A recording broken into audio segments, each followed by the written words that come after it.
क्या आपने कभी सोचा है कि साल 01010001 से पहले की दुनिया कैसी थी, जब ना तो कोई कैलेंडर था ना ही कोई घड़ी थी। तब लोग समय को कैसे मापते थे, उन्हें कैसे पता चलता था कि कब कौन सी फसल बोनी है और कब कौन सी फसल काटनी है। इंसानों के इतिहास में एक वक्त ऐसा भी था जब इस धरती पर कोई तारीख नहीं थी, ना साल था ना महीना। फिर भी कुछ लोग जानते थे कि कौन सा दिन शुभ है और कौन सा दिन सबसे भयानक। और क्या आपने कभी सोचा है कि कैलेंडर में एक साल 365 दिनों का ही क्यों होता है और साल में 12 महीने ही क्यों होते हैं? इस सवाल का जवाब इतना आसान नहीं, क्योंकि इस सवाल का जवाब विज्ञान और प्राचीन सभ्यताओं की जड़ों में छुपा है। इस वीडियो में हम समय में पीछे चलेंगे, बहुत पीछे, वहाँ जहाँ ना कोई कैलेंडर था न कोई तारीख, जहाँ समय को देखा नहीं जाता था बल्कि महसूस किया जाता था। क्योंकि ये सिर्फ समय की कहानी नहीं है, ये इंसान की सोच, उसकी कल्पना और उसके अस्तित्व की कहानी है। और एक चेतावनी, इस वीडियो में आप जो कुछ भी जानने वाले हैं वो शायद आपकी आज की समय की सोच को पूरी तरह से बदल दे। नमस्कार दोस्तों, मैं हूं श्याम तोमर, स्वागत करता हूं आपका इस वीडियो में। एक सवाल जो इतिहासकारों से लेकर वैज्ञानिकों तक किसी के पास उसका पूरा जवाब नहीं है। सवाल ये नहीं है कि इंसान ने घड़ी कब बनाई, सवाल ये है कि जब घड़ी नहीं थी तो तब समय चलता कैसे था। कल्पना कीजिए, आपकी आंख एक ऐसी दुनिया में खुलती हैं जहां कोई तारीख नहीं होती, कोई सोमवार नहीं, कोई नया साल नहीं और ना ही घड़ियां या कैलेंडर। आपको नहीं पता आज कौन सा दिन है या यहाँ तक कि साल कौन सा है। तो आपके लिए वो दुनिया कैसी होगी? आप अपनी यात्रा या कोई मीटिंग कैसे प्लान करोगे? आप अपना जन्मदिन कब मनाओगे? आप नए साल का जश्न कब मनाओगे? आप ये कैसे तय करोगे कि कब आपको कोई त्योहार मनाना है? लेकिन जब आप अपने आसपास के लोगों को देखते हो तो आप देखते हो कि फिर भी लोग जी रहे हैं, खेतों की बुवाई कर रहे हैं, भविष्य की भविष्यवाणियां कर रहे हैं, युद्ध की तारीख तय कर रहे हैं। अब सवाल ये उठता है कि जब 1 जनवरी 0001 भी नहीं आया था तब इंसान समय को कैसे समझता था? उनके पास कोई डिजिटल घड़ी नहीं थी, लेकिन वे फिर भी जान लेते थे कि कब कौन सा त्योहार मनाना है। कैसे? क्या उन्होंने सितारों से बात की थी या कोई और रहस्यमय तरीका था जिससे वे वक्त को पकड़ पाते थे? कुछ लोगों का मानना है कि हमारे पूर्वजों के पास कोई छुपा हुआ ज्ञान था जिसे वक्त के साथ खो दिया गया। क्या हम उस ज्ञान को वापस खोज पाएंगे? क्या कभी आपने ये महसूस किया है कि घड़ी की टिक टिक असल में आपकी रूह पर एक कैद है? हम सोचते हैं कि हम समय को मापते हैं, लेकिन क्या सच ये नहीं कि समय हमें मापता है? हम मानते हैं कि समय की शुरुआत 1 जनवरी 0001 से हुई थी, लेकिन वो सिर्फ वो पल था जब इंसानों ने उसे बांधने की कोशिश की थी।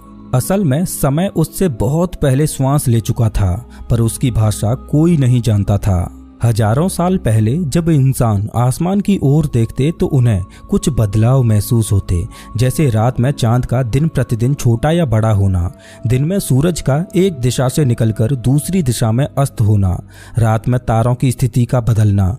आसमान में होने वाले ये बदलाव कुछ और नहीं बल्कि समय की अनुभूति थे। ऐसा पहली बार था जब उन लोगों ने समय को पहचानने और उसे जानने की कोशिश की थी, लेकिन सवाल ये था कि वो इस वक्त को कैसे बांधें। अब उसे चाहिए था कोई ऐसा तरीका जिससे वो इस वक्त को छू सके, उसे स्थिर कर सके और उसके अनुसार चल सके। और यहीं से शुरुआत हुई इंसान के पहले टाइम मशीन की, जिसे आज हम घड़ी बोलते हैं। वो कोई धातु की घड़ी नहीं थी, ना ही कोई कंपास, वो थे महज पत्थर। आप सोच रहे होंगे कि पत्थर वो कैसे समय को माप सकते हैं, लेकिन इसका जवाब और भी अजीब है। प्राचीन सभ्यताओं ने ऐसे विशाल पत्थरों को खड़ा किया जिन्हें किसी दिशा में नहीं बल्कि सूरज की परछाई के हिसाब से लगाया गया था। हर दिन सूरज अलग कोण से निकलता था और जैसे जैसे दिन बीतते तो पत्थरों की परछाई भी बदलती जाती। लेकिन साल के एक खास दिन वो परछाई ठीक उसी बिंदु पर गिरती थी जिस पर हजारों किलो के वो पत्थर रखे गए थे। आप इसे क्या कहोगे, एक संयोग या किसी रहस्य की कुंजी? ब्रिटेन का स्टोनहेंज दुनिया का सबसे प्रसिद्ध प्राचीन कैलेंडर है जिसके द्वारा उन्होंने समय को मापने की कोशिश की थी। ब्रिटेन की एक खुली जमीन पर खड़े हैं विशाल पत्थर जो एक गोल घेरा बनाए हुए हैं, और वो पत्थर बस यूं ही नहीं रखे गए बल्कि उन्हें बहुत सोच समझ कर रखा गया था। हर साल 21 जून को सूरज ठीक उन्हीं पत्थरों के बीच से निकलता है और 21 दिसंबर को वहीं डूबता है। ये था उनका तरीका मौसम और समय को मापने का। कोई घड़ी नहीं, कोई कैलेंडर नहीं, बस सूरज और पत्थर। साल 2022 की एक स्टडी के मुताबिक स्टोनहेंज में लगे बड़े पत्थर शायद साल के 365 दिनों को दर्शाते हैं, बिल्कुल एकदम हमारे आज के कैलेंडर की तरह। इसमें हर एक पत्थर एक दिन या सप्ताह को दर्शाता है। शायद यही पत्थर उनके लिए समय बताने वाले पहरेदार थे। तो अगली बार जब आप स्टोनहेंज की तस्वीरें देखें तो उसे सिर्फ पत्थरों का ढांचा मत समझिए। ये एक प्राचीन वैज्ञानिक चमत्कार था, एक अद्भुत कैलेंडर जो समय को पत्थरों में कैद करता था। लेकिन क्या आप जानते हैं कि भारत में भी ऐसे कई स्थान हैं जहां सूर्य के साथ जुड़ा हुआ गणित हजारों साल पहले इस्तेमाल किया गया था। भारत में मंदिर केवल पूजा के स्थान नहीं थे बल्कि वे समय के केंद्र थे। आपको क्या लगता है कि कोणार्क का सूर्य मंदिर सिर्फ पूजा के लिए बना था, या फिर वो एक प्राचीन टाइम मशीन था जो समय और साल दोनों गिन सकता था? समंदर की लहरों से कुछ किलोमीटर दूर उड़ीसा में एक मंदिर है जिसे लोग सूर्य देव का रथ बोलते हैं। कोणार्क का सूर्य मंदिर इस तरह से बना है कि साल के 2 विशेष दिनों पर सूर्य की किरणें उसके गर्भगृह में ठीक उसी तरह प्रवेश करती हैं जैसे कोई वैज्ञानिक प्रयोगशाला में प्रकाश को नियंत्रित करता है। सूर्य देव के रथ में 12 पहिए, 7 घोड़े और एक रहस्य जो सदियों से छुपा हुआ है। हर पहिया साल के 12 महीनों को दर्शाता है और हर पहिए में 8 तीलियां हैं जो एक दिन के 8 पहरों को बताती हैं।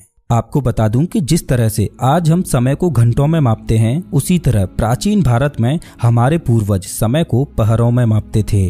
अब सुनिए एक कमाल की बात। इन पहियों पर सूरज की छाया गिरती है और इससे दिन का समय मापा जा सकता है। जिस समय दुनिया घड़ी बनाना भी नहीं जानती थी, उस समय हमारे पूर्वज पत्थरों से समय को पढ़ रहे थे। ये कोई कला नहीं थी बल्कि ये विज्ञान था, और वो भी हमारे ही देश की जमीन पर। ये सिर्फ कला नहीं थी, ये टाइम इंजीनियरिंग थी। कल्पना कीजिए कि आप 5000 साल पहले के किसी कबीले में हैं। आप जवान हैं और आपको बताया गया है कि जैसे ही सूर्य की परछाई उस तीसरे पत्थर को छूती है तभी अगली ऋतु शुरू होगी। कोई घड़ी नहीं, कोई मोबाइल अलर्ट नहीं, बस एक परछाई, और उस पर आपकी पूरी सभ्यता का भविष्य निर्भर करता है। अब सवाल ये आता है कि प्राचीन समय में पत्थर भी समय की भाषा बोलते थे, लेकिन क्या वो भाषा आज भी जीवित है, या हमने उस ज्ञान को खो दिया है और अब हम सिर्फ मशीनों पर ही भरोसा करने लगे हैं? जब प्राचीन मानव ने पहली बार आकाश की ओर देखा तो उसने महसूस किया कि कुछ है जो रोज बदलता है। हर रात चांद एक नया रूप धारण करता, एक पतली रेखा से लेकर एक चमकते गोले तक, और फिर धीरे धीरे मिट जाता। ये बदलाव सिर्फ सौंदर्य नहीं था, ये था समय का पहला संकेत। हजारों साल पहले जब न तो घड़ियां थीं और न ही तारीख हैं, तब इंसानों ने चांद को समय मापने के उपकरण के रूप में अपनाया। चांद का 29.5 दिनों का एक पूरा चक्र, अमावस्या से पूर्णिमा और फिर पूर्णिमा से अमावस्या, यही बना दुनिया का पहला कैलेंडर जिसे लूनर कैलेंडर बोला जाता है। भारत में पंचांग प्रणाली में तिथि और पक्ष जैसी संकल्पनाएं चंद्र गति से जुड़ी थीं। यह कैलेंडर केवल समय की माप नहीं था, यह सामाजिक, धार्मिक और कृषि जीवन का आधार बन गया। त्योहार, व्रत, विवाह सब चांद के अनुसार तय होते थे। लेकिन चांद के अलावा एक और खगोलीय शक्ति समय को दर्शा रही थी, सूर्य। सूर्य का एक चक्र लगभग 365 दिन लंबा होता है। वो स्थिर था, सटीक था। यही कारण था कि मिस्र और रोमन सभ्यताओं ने सौर कैलेंडर को अपनाया। अब सवाल उठता है कि एक तरफ चांद था जो 29.5 दिनों में अपना एक चक्र पूरा कर रहा था, तो दूसरी ओर सूर्य था जिसको अलग अलग ऋतुओं के एक चक्र को पूरा करने में लगभग 365 दिन लग रहे थे। तो ऐसे में कौन सा कैलेंडर अधिक प्राकृतिक था? लेकिन भारत ने दोनों के बीच संतुलन बनाया। चंद्र और सौर दोनों को मिलाकर एक कैलेंडर बनाया जिसे लूनीसौर कैलेंडर बोला जाता है। और इस कैलेंडर में हर 32.5 महीनों में एक अधिमास जोड़ा जाता है, यानी एक महीना अलग से जोड़ा जाता है ताकि चंद्र वर्ष सौर वर्ष से मेल खा सके। इसे समझने के लिए प्राचीन विद्वान खगोलीय गणनाओं का प्रयोग करते थे। आज के समय में वैश्विक व्यापार और तकनीक के लिए सूर्य पर आधारित कैलेंडर जरूरी है, लेकिन हमारी आत्मा और संस्कृति अब भी चंद्रमा की ओर झुकी है। इसीलिए होली, दीपावली, सभी त्योहार आज भी चंद्र तिथियों से तय होते हैं। जब पश्चिमी सभ्यताएं साल, महीनों और तारीखों को लेकर संघर्ष कर रही थीं, तब भारत के ऋषि समय को युगों में माप रहे थे। वे जानते थे कि समय केवल एक रेखा नहीं बल्कि एक चक्र है, और इसी चक्र को समझने के लिए उन्होंने रचा वेदांग ज्योतिष। यह सिर्फ एक ज्योतिष ग्रंथ नहीं था, बल्कि यह समय की वैज्ञानिक व्याख्या थी। इसमें पृथ्वी की गति, सूर्य की स्थिति, चंद्रमा की कलाएं, ग्रहों की चाल, सब कुछ जोड़कर एक जटिल लेकिन सटीक प्रणाली बनाई गई थी। ये गणनाएं इतनी सटीक थीं कि आधुनिक विज्ञान ने भी बाद में इन्हें सत्यापित किया। प्राचीन भारत में ऋषियों ने समय को सिर्फ पल नहीं माना, उन्होंने उसे ऊर्जा का प्रवाह समझा। आज जब हम घड़ी की ओर देखते हैं तो हम एक नंबर देखते हैं, लेकिन जब वे आकाश की ओर देखते थे तो उन्हें एक चक्र दिखता था जो जीवन, मृत्यु और पुनर्जन्म की लय को दर्शाता था। आज के समय में हर वर्ष की शुरुआत एक आतिशबाजी के साथ होती है। 1 जनवरी को हम जश्न मनाते हैं, गिनती करते हैं और मानते हैं कि समय ने एक नया चक्र शुरू किया है, जिसे हम नए साल की शुरुआत बोलते हैं। लेकिन क्या आपने कभी ये सोचा है कि ये तारीख आखिर आई कहाँ से? दरअसल 46 ईसा पूर्व में, यानी 1 जनवरी साल 0001 से 46 साल पहले जूलियस सीजर ने देखा कि रोमन कैलेंडर अराजकता में था। खेती के समय गड़बड़ा रहे थे, धार्मिक आयोजन बिगड़ रहे थे। इस समस्या को हल करने के लिए उन्होंने एक नया कैलेंडर प्रस्तुत किया जिसका नाम था जूलियन कैलेंडर। इसमें 365 दिन और हर 4 साल में एक लीप ईयर जोड़ा गया। लेकिन यहाँ भी एक सवाल बचा रह गया, आखिर इस कैलेंडर की कहानी शुरू कहाँ से हो? मजेदार बात यह है कि सन 0000 जैसा कोई साल कभी था ही नहीं। सीधा 1 ईस्वी यानी 1 जनवरी साल 0001 को जूलियन कैलेंडर का प्रारंभ माना गया, जिसे ईसा मसीह का जन्म वर्ष कहा गया। और इस कैलेंडर में जनवरी के महीने को साल का पहला महीना माना गया। लेकिन ऐतिहासिक रिकॉर्ड्स बताते हैं कि ईसा का जन्म भी शायद इस कैलेंडर के लॉन्च होने से 4 से 6 साल पहले हुआ था। तो क्या ये सिर्फ एक धार्मिक धारणा थी जिसे पूरे संसार का कैलेंडर बना दिया गया? सदियों तक ये जूलियन कैलेंडर चलता रहा, लेकिन 1500 वर्षों में उसमें 10 दिन का अंतर आ गया था और अब जरूरत थी इस कैलेंडर में सुधार करने की। पोप ग्रेगरी 8 ने इसे ठीक करने के लिए ग्रेगोरियन कैलेंडर लागू किया, जिसमें अक्टूबर 1582 में उन्होंने इतिहास से सीधे 10 दिन हटा दिए और 4 अक्टूबर के बाद सीधा 15 अक्टूबर आ गया। और तब से लेकर आज तक हम इसी कैलेंडर को इस्तेमाल कर रहे हैं। चलिए अब जानते हैं कि साल में 12 महीने और 1 महीना 30 दिनों का ही क्यों होता है, और जूलियन कैलेंडर में हर 4 साल में एक लीप ईयर क्यों जोड़ा जाता है, जिसमें फरवरी का महीना 29 दिनों का होता है। तो जैसा कि हमने अभी जाना कि प्राचीन समय में हमारे पूर्वजों ने चंद्र और सूर्य की चाल को समझकर ही कैलेंडर बनाए, तो हमें इस सवाल का जवाब भी चंद्र, सूर्य और पृथ्वी की चाल ही दे सकती हैं। तो इस सवाल का जवाब जानने के लिए पृथ्वी से ऊपर उठते हैं और अंतरिक्ष की ओर चलते हैं। जैसे ही अंतरिक्ष से हम पृथ्वी को देखते हैं तो हम देखेंगे कि पृथ्वी अपनी धुरी पर घूम रही है और हर एक 24 घंटे में पृथ्वी अपनी धुरी पर एक बार घूम जाती है, जिसे हम एक दिन कहते हैं। लेकिन साथ ही साथ पृथ्वी का चंद्रमा भी पृथ्वी की परिक्रमा कर रहा है। तो ऐसे में जब तक चंद्रमा पृथ्वी का एक चक्र पूरा करता है, तब तक पृथ्वी अपनी धुरी पर 29.5 बार घूम जाती है। मतलब 29.5 दिनों में चंद्रमा पृथ्वी की एक परिक्रमा पूरी करता है। इसे ही एक महीना बोला जाता है, जो कि 30 दिनों का होता है। जिस तरह चंद्रमा पृथ्वी के चारों ओर घूम रहा है, उसी तरह हमारी पृथ्वी भी सूर्य की परिक्रमा करती है। और जब तक हमारी पृथ्वी सूर्य की एक परिक्रमा पूरी करती है, तब तक पृथ्वी अपनी धुरी पर 365 बार घूम जाती है और चांद तब तक पृथ्वी की 12 परिक्रमा पूरी कर लेता है।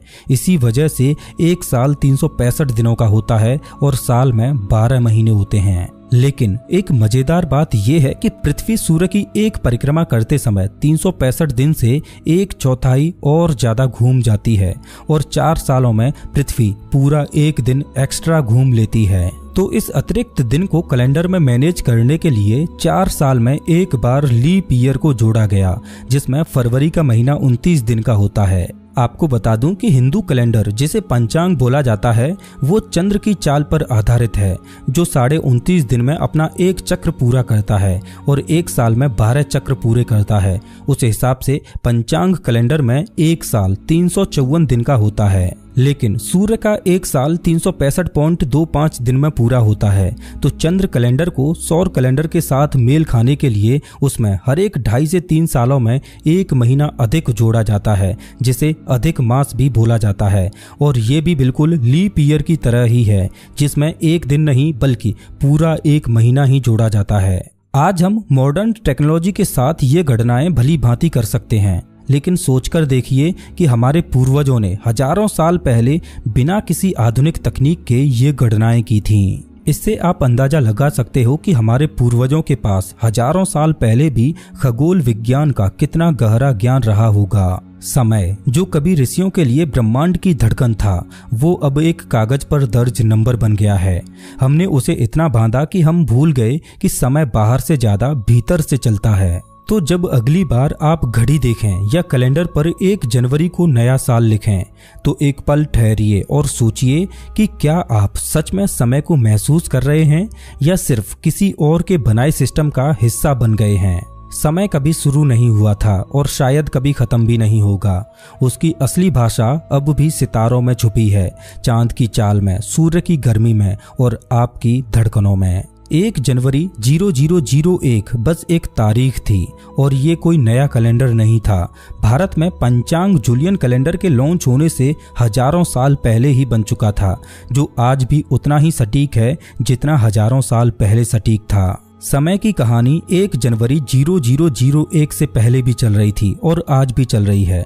बस सवाल ये है कि क्या आप उसे सुन पा रहे हैं या आप समय को बांधते बांधते उसी में खो गए हैं, या आप भी अपने समय का इंतजार कर रहे हैं।